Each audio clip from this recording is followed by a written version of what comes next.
வாழ்க வளமுடன். இந்த நாள் இனிய நாளாக அமைய ஆண்டவனை பிரார்த்தனை செய்வோம். வெல்கம் டு ஸ்ரீ மயில்வேலன் துணை சேனல். இந்த பதிவில் பிரதோஷம் அன்று நாம் வழிபட வேண்டிய முறைகளை பற்றி சொல்ல போகிறோம். காலையில் எழுந்து நீராடி தூய ஆடை அணிந்து நெற்றில் சைவ சின்னங்களை தரித்து கொள்ள வேண்டும். பின்பு முழு நாள் விரதம் இருந்து படுக்கையில் படுக்காமல் சிவபுராணம் சிவநாமம் பணிகளை படித்து கொண்டு சிவ சிந்தனையோடு இருக்க வேண்டும். மாலையில் சூரியன் அஸ்தமனமாக 4 நாழிகைக்கு முன்பு மீண்டும் குளித்து தூய ஆடை அடித்து நெற்றில் திருநீர் பூசிக்கொள்ள வேண்டும். இல்லத்தில் சிவலிங்கம் மற்றும் நந்தி விக்கிரமோ இருப்பின் அவற்றுக்கு அபிஷேகம் செய்து வில்வத இல்லத்தால் அர்ச்சனை ஆராதனை செய்ய வேண்டும். இல்லையில் உங்கள் வீட்டு அருகாமையில் உள்ள சிவன் ஆலயங்களுக்கு சென்று சிவபெருமானுக்கும் நந்தி தேவருக்கும் நடைபெற மகன்யாச ருத்ர ஜபத்துடன் கூடிய அபிஷேகத்தை கண்டு குளிர காண வேண்டும். நந்தி தேவருக்கு உங்களால் முடிந்த அருகம்புல் மாலையை அணிவிக்கலாம். மாவிளை அகல் செய்து தூய்மையான பசுனை விட்டு விளக்கேற்றி வேண்டும். கார அரிசியில் வெல்லம் கலந்து நந்தி தேவருக்கு நிவேதனமாக வைக்க வேண்டும். தீபானந்த வேளையில் நந்தி தேவரின் 2 கொம்புகளுக்கிடையே சிவபெருமானை கண்டு ஹரஹர சிவசிவா என்று கூறி வணங்கினால் உங்கள் குடும்பம் சுபிக்ஷடையும். பிரதோஷ நாளில் ஆலயத்தை வலம் வரும்போது தட்சிணமாக வர வேண்டும். பின்னர் சிவபெருமான் உமா தேவியாருடன் ரிஷப ருத்ராய பிரதோஷ நாயகராய் பிரதோஷ காலத்தில் மாலை 5:45 மணிக்கு முதல் 6:30 மணி வரை ஆலயத்தை வலம் வரும்போது அதை கண்டு தரிசித்து மிக புண்ணியமாகும். சில ஆலயங்கள் பார்த்திங்கன்னா வேத பாராயணத்தில் முதலிலும் திருமுறை பாராயணத்தில் 2லும் நாதேஸ்வர மங்கள இசையோடு 3 முறை ஆலய வலம் வரும்.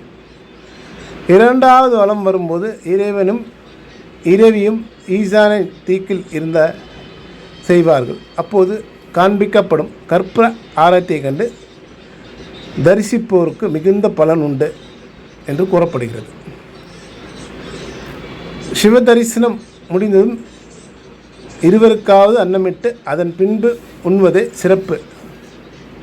நந்தி தேவருக்கு அபிஷேகம் செய்யும்போது எண்ணெய், பால், தயிர், உங்களால் முடிந்த இளநீர், பன்னீர் போன்றவரை தரலாம். அபிஷேகம் முடிந்த பின்பு அருக்கம்புல் பூசாத்திய பின் வில்வத்தில் அர்ச்சனை செய்து கொள்வது நமக்கு நன்மை தரும். உற்சவருக்கு அபிஷேக நேரத்தில் பால், தயிர், இளநீர், பஞ்சாமிர்தம், சந்தனம் இவைகளை கொடுக்கலாம். பூஜை நடக்கும்போது ஸ்வர்ணாபிஷேகம் செய்யும்போதும் நம்மிடம் உள்ள தங்க நகைகளை கொண்டு உற்சவருக்கு சாத்தி கொள்ள தீபாரதி முடிந்த பின் அந்த நகைகளை வாங்கி அணிவது மிகவும் சிறப்பது. நந்தீஸ்வருக்கு நைவேத்தியம் செய்யும்போது பச்சை சுடும் வெல்லம் கலந்து நந்தி தேவருக்கு முன் வைத்து நைவேத்தியம் செய்து கொள்ள வேண்டும். நந்தி தேவருக்கு தீபாராதனை முடிந்த பின்பு மூலவருக்கு தீபாராதனை நடைபெறும். அப்போது நந்தி தேவரின் பின்பக்கத்திலிருந்து 2 கொம்புகளிற்கு இடையிலே தீபாராதனை பார்த்தால் நமக்கு சகல தோஷங்கள் பாவங்கள் நீங்கும். மூலவருக்கு தீபாராதனை முடிந்த பின் நந்திதோசர் காலில் கேட்காதபடி தன்னுடைய குறைகளை வேண்டுதலையும் அவரிடம் கூற வேண்டும். இப்படி நந்தி காதில் 12 பிரதோஷ பூஜை அன்று கூறியதை கூறி வந்தால் 13வது பிரதோஷ பூஜை அன்று செல்லும்போது கூறிய விஷயம் நிறைவேற்றிவிடும். நந்தியின் காதில் வேண்டாதவற்றை கூறுதல் கொடிய பாவம் செயலாகும். அவர்கள் பக்தர்கள் அதை தவிர்க்க வேண்டும். நந்தி பகவானை தொடராமல் தூரத்திலிருந்து அடுத்தவர் காதில் விழாமல் கூற வேண்டும். உற்சவர் உலாவீதி வரும்போது ஒவ்வொரு திசையிலும் தீபாராதனை செய்யும்போது இறைவனை வணங்கி அவருடைய திருநாமங்களையும் சிவபுராண பாடல்களையும் சொல்லிக்கொண்டே அப்போது பாடிக்கொண்டே வர வேண்டும். இதனால் நம்மளுக்கு பிடித்த தோஷம், பாவம், கஷ்டமெல்லாம் நீங்கி நம்முடைய குடும்பத்து வாழ்க்கையில் பல முன்னேற்றங்கள் ஏற்படும். உற்சவர் உலா வீதி முடிந்த பின் நைவேத்தியம் செய்த பின்பு கோவிலில் உள் சென்று விடுவார். அப்போது நைவேத்தியம் செய்த சுண்டல், பொங்கல் போன்றவற்றை கொடுக்க வேண்டும். அல்லது கொடுப்பதை வாங்கி சாப்பிடுவது நல்லது. அது மட்டுமில்லாமல் உற்சவருக்கு அர்ச்சனை செய்து நமக்கு நன்மை தரும்.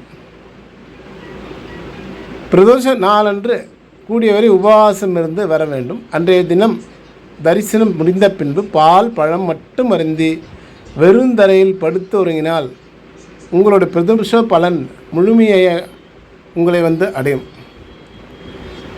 இந்த பதிவு உங்களுக்கு பிடிந்திருந்தால் லைக் பண்ணுங்கள், ஷேர் பண்ணுங்கள், சப்ஸ்கிரைப் பண்ணுங்கள். பக்கத்தில் இருக்கிற பெல் பட்டனை கிளிக் பண்ணிங்கன்னா நான் போடுற ஒவ்வொரு பதிவும் உங்களை சேரும்.